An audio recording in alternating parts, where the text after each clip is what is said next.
மாண்பு பேரவைத் தலைவர்களே, ஒரு அமைச்சரே ஐபிஎல் மேட்ச்சில் பவுடர் நுணுக்கிக்கிட்டு மாத்திரை நுணுக்குனு கதை விட்டாரு.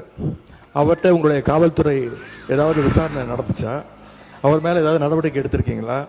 ஐயோ சின்னதத்தி, இதுக்கு ஏற்கனவே விளக்கம் கொடுத்துட்டப்பா அமைச்சரை. சரி விடு, அவர் போதை மாத்திரை உடைச்சதாகவே இருக்கட்டும், அது போதை மாத்திரையாகவே இருக்கட்டும். யாரோட ஆட்சியில் நடந்திருக்குது? முத்துவேல் கருணாநிதி முக ஸ்டாலின் ஆட்சியில் தான் நடந்தது. உங்கள் அப்பா ஐயா முதலமைச்சராக இருந்த ஆட்சியில் தான் நடந்திருக்குது. அப்போ தான் நடந்திருக்குது. அப்படி நீங்கள் தானே கேவலப்படணும், அசிங்கப்படணும், வெக்கப்படணும். இந்த ஒரு போதை மாத்திரை கஞ்சா இந்த அளவுக்கு பழக்கத்தில் கொண்டு வந்துட்டு உங்கள் ஆட்சி கேவலமாக ஒரு கேவலமான ஆட்சி, கேவலமயிரான ஆட்சியை நடத்திவிட்டு இப்போ நீ அவரை எதிர்த்து கேள்வி மாரி கேட்டுட்டு இருக்கிறா, போதை மாத்திரை ஒடிச்சாருன்னு எடுக்கிறான்னு. அசிங்கமாகுதுடா, கேவலமாகுதுடா நீ இப்படிலாம் பேசுகிறப்ப. தயவு செஞ்சு இந்த தத்தி மண்டையில் யாராவது கொட்டுக்க வச்சு சொல்லி புரிய வைங்க. அது அவங்க அப்பா ஆட்சியில் தான் இது நடந்தது. உங்கள் அப்பா ஆட்சியில் தான் அந்த போதை மாத்திரை பழக்கம் அதிகமாக கொண்டு வந்தது. இதுக்கு டிஎம்கே தாண்டா தலை குனியணும், அவங்கள எதிர்த்து கேள்வி கேட்கக்கூடாதுன்னு. போடாடே கொத்தடிமை.